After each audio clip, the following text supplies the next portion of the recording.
State molto complesse, è stato molto difficile e la Polizia di Stato è stata particolarmente abile e ha lavorato in modo instancabile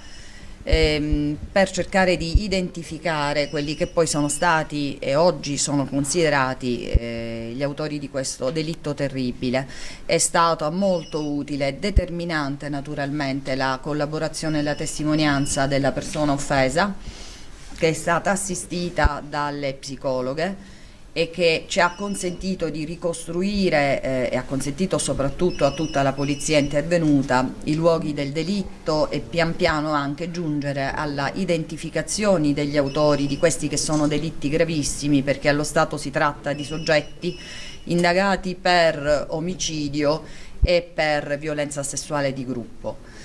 Ripeto, non è stato semplice perché avevamo soltanto inizialmente dei nomi, la polizia aveva soltanto dei nomi, poi dei visi, ma trattandosi di soggetti incensurati e non mai stati segnalati per fatti di alcun genere, giungere poi all'identificazione certa ha richiesto non soltanto un lavoro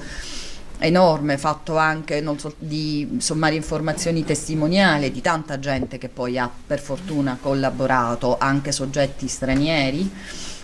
oltre che italiani, e anche un grande lavoro di carattere tecnico. Sono state disposte intercettazioni ambientali, sono state disposte tante attività anche con la polizia scientifica per giungere poi a una ricostruzione definitiva del fatto.